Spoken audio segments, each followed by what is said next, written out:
o escândalo do INSS, ele não é surpreendente, ele não pode ser surpreendente. Os atores envolvidos, né? Vamos pegar assim, da parte do Estado, Ministério, né? Da parte dos gestores e envolvidos nas fraudes, os sindicatos. E da parte também do Estado, né, em termos de quem alimenta algumas dessas entidades, as empresas estatais. Então, você tem sindicato, empresas estatais e ministério. Todos esses que estão em investigação, né, quer dizer, a gente não sabe exatamente qual foi a cadeia de comando desse desfalque. Só que o que eu trago não é nenhuma novidade, né? Durante o tempo que durou o desfalque e a dimensão desse desfalque, a pergunta era possível que isso fossem alguns bagrinhos? Porque eu acho que o governo federal tem dito isso, né? Que ele descobriu, o governo que descobriu o desfalque e está, então, portanto, fazendo um bem, né? Que enfim, estancar a fraude, etc. e tal. A pergunta uma fraude desse tamanho, bilionária, e certamente dependendo de uma cadeia de cumplicidades, né, no mínimo, e outra cadeia de omissões, será que dava para ser só isso mesmo, que é a tese do governo, né, que era uma quadrilha, que eles descobriram uma quadrilha atuando lá? Ou seja, uma quadrilha, um foco, um pequeno foco, né, atuando de uma maneira muito sutil, muito dissimulada. Essa é a única maneira de você olhar e dizer assim, então eram só esses bagrinhos mesmo, né, que o governo descobriu. Agora, o tamanho do roubo e a duração do roubo nos dificultam acreditar que ninguém viu, né, em termos de autoridades mais altas. E aí, se você for para o grupo político, né, aí eu falei, Ministério da Previdência, cujo ministro pediu demissão, foi demitido, a gente não sabe, e deixou lá o seu sucessor, um aliado como sucessor. Esse ministro que tinha sido ministro já do governo do PT, da Dilma, e também tinha sido afastado após denúncias de irregularidade. Sindicatos, esses sindicatos, né, a gente viu, por exemplo, o caso da CONTAG, recebendo patrocínio da Caixa Econômica Federal para fazer eventos em que o presidente da República participa, e ele está lá sendo investigado no foco do escândalo. Então é o seguinte, né, Rossana, é aquela questão do... Quem é que vai falar que o rei está nu? Né? Não, ninguém sabia, ninguém soube, ninguém imaginou. Agora, se aqueles que estão, né, dentro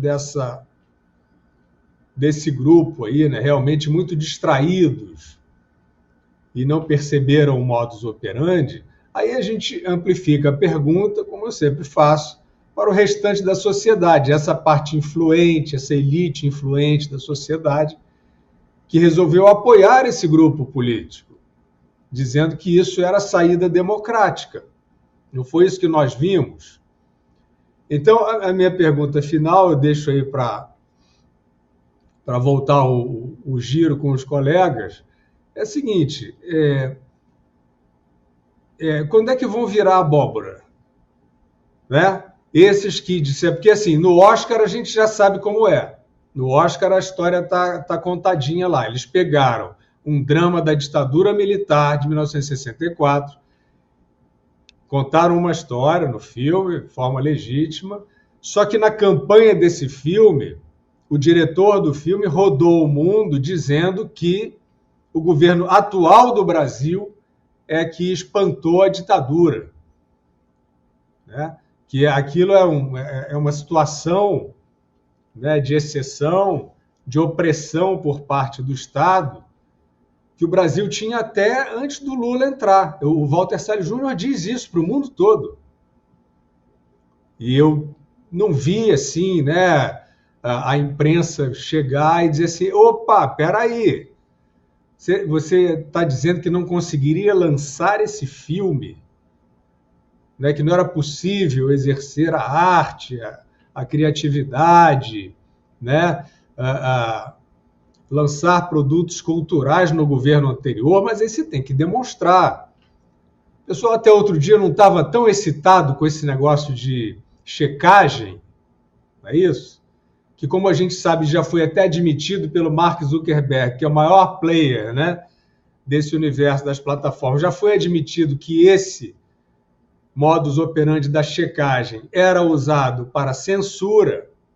As palavras do Zuckerberg é rebaixar a história. Ele rebaixava as histórias. Rebaixou a história do computador do Hunter Biden para beneficiar o Joe Biden. Rebaixou e embargou várias histórias de debate médico durante a pandemia. Ele admitiu isso ao Congresso. Então, até outro dia, tinha o negócio da checagem, que era isso, contra esse inimigo que eles vão construindo. E aí eu não posso deixar de dizer, o pessoal vai lá e ajuda, dizendo, não, é realmente uma briga de um lado contra o outro lado. Enquanto ficar assim, eles vão nadar de braçada, porque eles dizem, não, o nosso lado é o bom, porque tem os poetas, tem os dramaturgos, tem os atores. Aí fica aquela mistura, né? Aquela confusão do que seria ideologia. Não tem ideologia nenhuma, tem corrupção de um lado, liberdade do outro, autoritarismo de um lado, meritocracia do outro. Isso eu estou falando das pessoas assim que não têm padrinho, que não querem viver, né, nesse guarda-chuva demagógico. E no caso do INSS, eu fico olhando e pensando assim, vem cá, essa sociedade que apoia esse governo, esse grupo político, como se ele tivesse chegado agora de banho tomado na cena política brasileira, né? Nós vimos lá o William Bonner no Jornal Nacional, né? Ele, durante uma sabatina, ele fez uma declaração dele, porque ele quis, né? Em relação ao Lula, o candidato, o senhor não deve nada à justiça. Então é isso que está vigorando no Brasil? Quer dizer, o âncora do telejornal vai lá, diz uma coisa, isso de alguma maneira apaga um passado, só que aí o passado volta, né? Porque assim, esse escândalo do INSS, né, eles falam tanto do fantasma da ditadura, isso aí é um fantasma, né? O modus operandi, os agentes incluídos, né?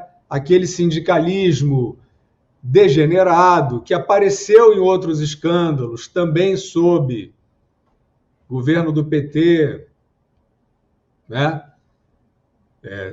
Sindicalistas, tesoureiros de partido, com causas cosméticas e fazendo ali mau uso, desvio, etc. Então, a pergunta é a seguinte, essa imprensa...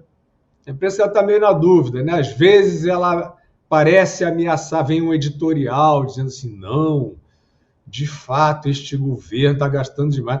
Ora, esse governo colocou no Ministério da Fazenda alguém que nem dentro das correntes petistas tem conhecimento de causa.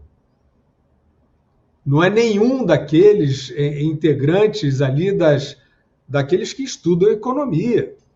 O PT também tem, né? Aqueles que estudam, embora isso seja, na maioria dos casos, eles sejam ultrapassados, né? Toda a doutrina da responsabilidade fiscal, eles sempre foram contra um nacionalismo super ultrapassado e tal, mas tem lá a corrente deles. Nem isso eles colocaram.